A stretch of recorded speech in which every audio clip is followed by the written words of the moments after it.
Bismillahirrahmanirrahim. Assalamualaikum warahmatullahi wabarakatuh. Perkenalkan, nama saya Febri Nelatu Syifah dengan NIM 142152550 dari kelas DKM1. Di sini saya akan menjelaskan atau menceritakan tentang kisah Nabi Muhammad SAW dari lahir hingga wafat. Nabi Muhammad lahir di Mekah hari Senin 12 Rabiul Awal pada tahun 571 kalender Romawi atau 1450 tahun yang lalu. Rasul lahir dari ibu bernama Aminah dan ayahnya bernama Abdullah. Tahun tersebut juga disebut sebagai tahun gajah, yakni tahun ketika pasukan gajah di bawah pimpinan Abraha Habasyah tengah menyerang Ka'bah. Allah pun menghentikan aksi mereka dengan segala kebesarannya. Burung ababil pun datang dan menjatuhkan batu-batu untuk mendatangkan wabah penyakit. Kisah kelahiran Nabi Muhammad ini ada di dalam surah Al-Fil yang memiliki arti tahun gajah. Rasulullah lahir di masa ini dan dibesarkan sebagai anak yatim karena ayahnya Abdullah telah meninggal dunia sebelum usianya genap 3 tahun. Semasa kecilnya, akhirnya dibesarkan oleh kakeknya, yaitu Abdul Muthalib. Pada saat Nabi lahir, seorang ibu bernama Halimah Sa'diyah dengan ikhlas mau menyusui Nabi Muhammad meski ASINya sulit keluar. Namun, karena keikhlasan Halimah, ia pun diberi balasan oleh Allah Subhanahu wa Ta'ala. Karena setelah itu, air ASINya keluar dengan deras. Nabi Muhammad dilahirkan dalam keadaan yatim di rumah Abu Thalib. Semasa kecilnya, Rasulullah tumbuh dan menjalani kehidupannya seperti pada anak umumnya. Adanya tradisi Quraisy pada zaman dahulu, pada hari ke-18 membuat ibunya harus menyembunyikannya di pedalaman. Tradisi Quraisy tersebut membuat Nabi Muhammad tidak bisa merasakan kasih sayang ibunya sampai berumur 8-10 tahun. Hal ini justru membuatnya berada di bawah asuhan Halimah binti Sa'diyah selama 3 tahun. Rasulullah menjadi anak yang tanggap, bersikap baik, dan cerdas pada masanya. Pada masa remaja, Nabi Muhammad terjaga dari perbuatan merugikan kawan sekitarnya. Sampai suatu ketika, Nabi pun bercerita kepada 2 kali duduk saat mendengarkan pesta perkawinan di zaman jahiliyah. Allah justru menutup telinganya sampai tertidur dan terbangun esoknya. Setelah itu, aku tidak pernah lagi berniat mengikuti perbuatan buruk. Terdapat dalam hadis riwayat Tabrani. Nabi Muhammad yang menginjak usia 20 tahun di Mekah yang bertepatan dengan peristiwa Harbul Fijar antara kabilah Quraisy melawan Qais dan Ailan. Menjelang usia Nabi Muhammad yang dewasa membuatnya semakin menekuni dunia bisnis. Nabi pun berdagang dengan kawan terbaiknya yaitu Sa'id bin Abi Sa'ib.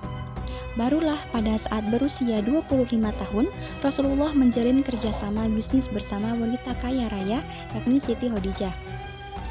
Perkenalan Muhammad dengan Khadijah memang berawal dari dunia perniagaan.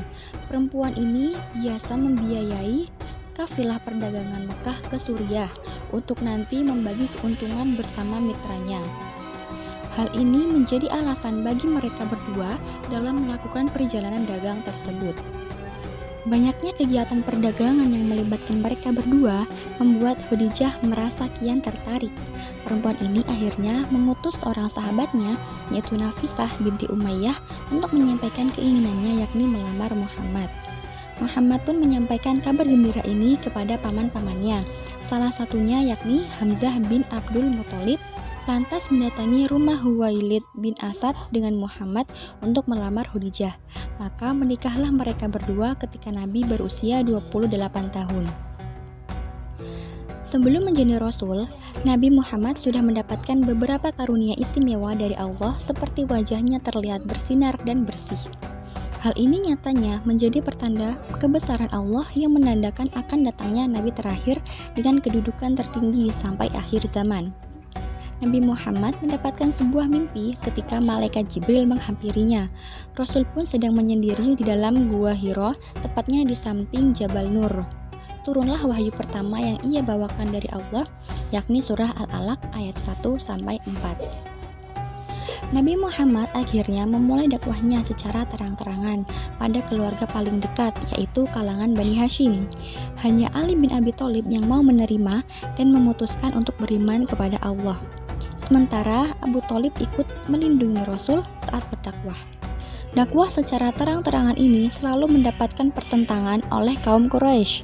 Bahkan, beberapa orang menuduh Nabi Muhammad gila dan melemparkan kotoran ke tubuh Nabi. Abu Jahal dan Abu Lahab sebagai pamannya bahkan juga ikut menentang Rasul selama berdakwah. Bersama dengan kaum Quraisy lainnya, Abu Jahal dan Abu Lahab menentang dakwah Rasulullah. Keduanya bahkan sempat mengintimidasi pengikutnya agar meninggalkan Nabi. Mereka khawatir jika ajaran dari Nabi Muhammad hanya bisa merusak agama nenek moyang, yakni menyembah berhala. Banyak dari kaum Quraisy yang mencoba segala hal untuk membunuh Nabi Muhammad. Mereka juga memberikan uang tebusan pada Abu Thalib agar membiarkan Rasul wafat. Rencana pembunuhan ini pun sering melibatkan orang luar agar tidak memecahkan perang saudara. Memasuki zaman Rasulullah, tepatnya di tahun pertama di Madinah, Nabi dan sahabatnya serta kaum muhajirin masih menghadapi usaha untuk tetap bertahan hidup.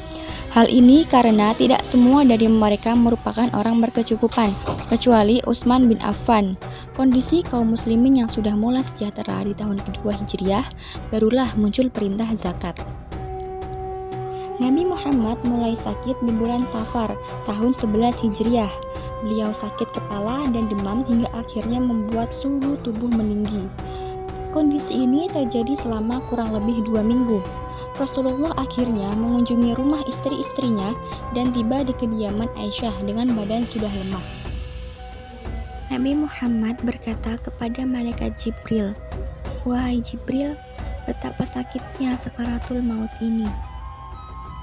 Dan di saat itu pula, Nabi Muhammad memohon kepada Allah agar rasa sakitnya sakaratul maut ditimpakan kepadanya, agar umatnya tidak merasakan yang sama.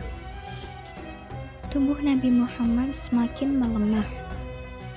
Tidak lama kemudian, nyawanya telah tercabut seluruhnya. Badan Nabi Muhammad pun menjadi dingin. Mengetahui Nabi Muhammad telah wafat, orang-orang di sekitarnya langsung bersedih hati dan menangis. Bagaimana tidak, orang yang begitu mulia di muka bumi ini telah dipanggil untuk kembali kepada Allah. Allah memberikan kemampuan yang begitu luar biasa dan sama halnya seperti Nabi Musa, Isa, dan Sulaiman. Nah, kemudian ada satu mukjizat yang sampai sekarang ada keberadaannya, yaitu kitab suci Al-Quran. Dalam Al-Quran sendiri sudah menjelaskan bahwa mukjizat dalam bentuk kitab hanya ada pada 4 nabi dan rasul. Keempatnya adalah Nabi Musa, Nabi Daud, Nabi Isa, dan Nabi Muhammad. Al-Quran menjadi paling terakhir dan abadi sepanjang masa, sementara sebelumnya tidak berlaku ke masa berikutnya. Nah, ada banyak pelajaran menarik di dalam kisah Nabi Muhammad yang bisa kita jadikan sebagai tauladan. Tidak hanya Rasulullah saja, ada banyak juga Nabi dan Rasul lainnya yang memiliki perjalanan hidup begitu menginspirasi. Mungkin cukup sekian ringkasan kisah Nabi Muhammad Sallallahu Alaihi Wasallam atau Sirah Nabawi dari saya. Kurang lebihnya mohon maaf. Terima kasih. Wassalamualaikum warahmatullahi wabarakatuh.